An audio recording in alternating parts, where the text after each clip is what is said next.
जब भारत में होली में लाल रंग के बदले सिंदूर लगा के जाके लड़के सब मस्ती कर रहे हैं, तभी बाहर देशों में जंग छिड़ी हुई है। तो सवाल ये है कि क्या अमेरिका इंडिया पे भी अटैक कर सकता है? तो इसका आंसर नहीं, और एक शब्द में इसका कारण है, और वो है परमाणु बम, न्यूक्लियर वेपन। तो इंडिया के न्यूक्लियर फिजिसिस्ट जहांगीर होमी बाबा ने बचा लिया, जिन्हें the father of nuclear program भी कहा जाता है। ये थे जो कि परमाणु बम का नींव रखे थे इंडिया में। इंदिरा गांधी जी ने हमें बचा लिया, जो कि 1974 में जब बाकी देश बोल रहे थे ना ना ना तू नहीं निकालेगा न्यूक्लियर वेपन, तब भी वो बोले कि नहीं हम करेंगे। अटल बिहारी वाजपेयी जी ने हमें बचा लिया, जो कि 1998 में पोखरान टेस्ट को क्लियरेंस दिए। जिस दिन वाजपेयी जी ने अनाउंस किया कि भारत एक न्यूक्लियर पावर बन चुका है, उस दिन देश के सभी लोगों का गूज बम्स हो गया था और रंग के खड़ा। अमेरिका और बाकी जितने देश है या फिर कोई दुश्मन देश, वो जो कर सकता है बस टैरिफ लगाना, इकोनॉमी, यही सब कर सकता है। डायरेक्ट चैलेंज कभी नहीं कर सकता है, क्योंकि उनको पता है कि न्यूक्लियर बदला आएगा, उन्हीं के लोग मारे जाएंगे, इसलिए कोई शायद नहीं करो। हमारे पूरा ब्रह्मांड के सबसे बड़े यूट्यूबर मिस्टर बीस्ट, इन्होंने भी भारतीय लोगों का दिमाग जलाने में कोई कसर नहीं छोड़ा। इनका एक लेटेस्ट वीडियो आया जिसमें अलग जगह पे स्कूल बना रहे हैं। बहुत अच्छी बात है, सेवा जारी रहनी चाहिए। वो तो ठीक है, पर लोगों ने ज्यादा नोटिस किया कि इंडिया का मैप कैसे बना है, और भारत से तो पाकिस्तान वाले कह रहे हैं, क्योंकि पाकिस्तान को पूरा गायब ही कर दिया है इसने। इंडिया पाकिस्तान को जोड़ कर दिखाया है, और भारत का पूरा नॉर्थ ईस्ट को गायब कर दिया है, और कश्मीर को तो उड़ा ही दिया है। देखो आमतौर पर बहुत सारे फॉरेन यूट्यूबर लोग ने देखा हुआ है इंडिया पे वीडियो बनाते हुए और इंडिया का नाम लेके व्यूज पाते हुए उल्टा पुल्टा कंटेंट में। कई बार मैप को गलत दिखा देता था कि इंडियन लोग भर के और लोग मजा ले पाए, तो उसमें तो कश्मीर ये सब नहीं रहता था, लेकिन इसमें तो पूरा ही कांड कर दिया इसने। अमेरिका के मैप में अगर अलास्का या न्यूयॉर्क को गायब कर दो ना, तो अमेरिका तुरंत वीडियो डाउन कर देगा आपका। पर देखो इधर सब चिल है।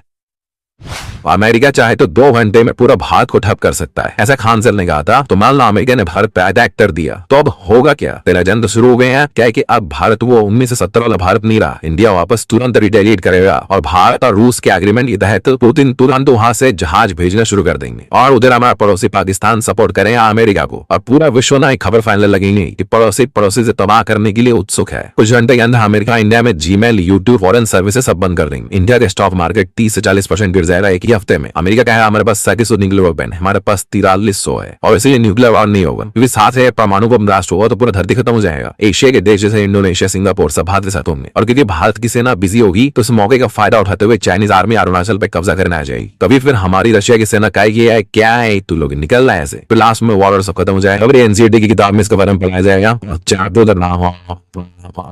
भाई सीबीआई, खुद सीबीआई को ही लगता है जेल में लेना पड़ेगा कोर्ट के द्वारा। जैसा उल्टा पुल्टा हो गया भाई, उनो रिवर्स। अरविंद केजरीवाल अभी जेल से बाहर आए, और जेल से बाहर आके लिटरली ऑन कैमरा अरबों लोगों के सामने, तो अलग बात है, पर मेन बात है कि कोर्ट ने सीबीआई को क्या कहा भाई साहब? कहा कि सिर्फ शक के बेसिस पे किसी को भी अंदर डाल लोगे। कोर्ट ने कहा कि तुम्हारे पास सबूत के नाम पे सा भी नहीं था, कुछ नहीं था, और कोर्ट के जज ने इनफैक्ट एक डिपार्टमेंटल इंक्वायरी बैठाने बोला है उसके प्रति, उस सीबीआई कर्मचारी के ऊपर जिन्होंने अरविंद केजरीवाल के ऊपर ये केस शुरू किया था। तो इसलिए सब कह रहे हैं तो उनो रिवर्स हो गया भाई, सीबीआई की बैंड बज रही है उड़ता। देश में पहली बार ऐसा कुछ हो रहा है, और क्योंकि एविडेंस वीक थे इसलिए कोर्ट ने ट्रायल शुरू तक नहीं किया। लेकिन ऑपोजिशन कह रहा है कि रुको जरा, सबर करो, अभी हाई कोर्ट बाकी है। ये तो नॉर्मल कोर्ट था, इसके ऊपर हाई कोर्ट है, फिर सुप्रीम कोर्ट है, यानी ऑपोजिशन नहीं रुकेगी। भाई गजब चीजें हो रहा है हमारे देश। ईरान ने अभी जो दुबई पे अटैक किया, अभी पूरी दुनिया में लोग पूछ रहे हैं कि क्या बुर्ज खलीफा बिल्डिंग इंश्योर है? बाई चांस कुछ होता है तो क्या होगा? तो ऑफ कोर्स इस टावर पर जो डेवलप किया है एमआर प्रॉपर्टीज, ये कंपनी, इसका डेटा खंगाला हुआ तो पता चला आगे इंश्योरेंस लिया हुआ है। जी हाँ, टेक्निकली अगर पूरी के पूरा बिल्डिंग को भी कुछ हो जाए तो सारा खर्चा इंश्योरेंस कंपनीज देगी। इस बिल्डिंग के लिए जो बीमा भरना पड़ता है वो एक कंपनी को नहीं। इतना भयंकर सीन है इस बिल्डिंग के इंश्योरेंस का कि एक से ज्यादा कंपनी को लगना पड़ा इस बिल्डिंग के बीमा के लिए। और जो इंश्योरेंस प्रीमियम होता है जो हर महीने देना पड़ता है, वो करीब 80 से 90 लाख रुपए हर दिन का है, क्योंकि बिल्डिंग की कीमत 13,000 करोड़ रुपए। आज बाइक में पेट्रोल भरने जाओ और देखो कि पेट्रोल 300 रुपए पर लीटर हो चुका है, तो चौंकना मत भाई साहब। स्ट्रेट ऑफ हॉर्मुज को बंद कर दिया गया है। जी हाँ, ईरान की मिलिट्री ने डिक्लेयर किया है कि जो भी जहाज स्ट्रेट ऑफ हॉर्मुज, वो जगह जहां से विश्व का 20% ऑयल पास होता है, जो कि ईरान के एकदम पास है, वहां जब भी जहाज जाएगा उसको ही ठोक देगा। लिटरली यही कहा, उड़ा देगा, मिसाइल से दाद देगा। अब जो जहाज के इंश्योरेंस कंपनीज है उनका तो पसीना छूट रहा है, वो तो अलग बात है, लेकिन बात यह है कि हम पे आ रहे हैं इम्पैक्ट। और जाके अभी क्रूड ऑयल, कच्चे तेल का प्राइस देखो उठ चुका है 10%। असल में यह रूट ईरान का नहीं है, ना ही किसी देश का, ये इंटरनेशनल बॉडीज गवर्न करती है। लेकिन जब वॉर होता है तो जबरदस्ती होता है। आप इस पे देखे तो हाँ, इंटरनेशनल मैरीटाइम लॉ इसको गाइड करता है। और रियलिटी में देखो, हमारा इंडियन एयरफोर्स के जोधपुर बेस को और अब ऊपर से जूम करके देखो ये तो अजीब सा आपको पैटर्न दिखेगा जो कि बना हुआ है। इसको ध्यान से देखो आप। असल में यह है एयरफोर्स की सेफ्टी के लिए। तो चाइना, अमेरिका और बाकी सारे देश हर एक जगह ऊपर से मैपिंग करते रहते हैं। जाते हैं ताकि अगर वॉर हो तो वो लोग मिसाइल को उस जगह पे टारगेट कर सके। तो हमारे मिलिट्री ज्योमेट्रिक पैटर्न्स को यूज करती है मिसाइल सिस्टम को कंफ्यूज करने के लिए, और क्योंकि ज्योमेट्रिकल पैटर्न्स को रीड करके वो लोग वहां पे डेटा अपडेट कर सकते हैं और उसके बाद फिर मिसाइल दाग सकते हैं इस बेस पे, इसलिए समय समय पर इसको अपडेट भी किया जाता है। वैसे मुझे बड़ा अजीब लगता है कि कोई भी देश अपना सैटेलाइट किसी भी देश के ऊपर ले जाके मैप, स्ट्रीट व्यू वगैरह के नाम पे वो लोग कुछ भी स्कैन कर सकते हैं, कितना भी सेंसिटिव जगह हो, और वो भी खुला में। अजीब बात है।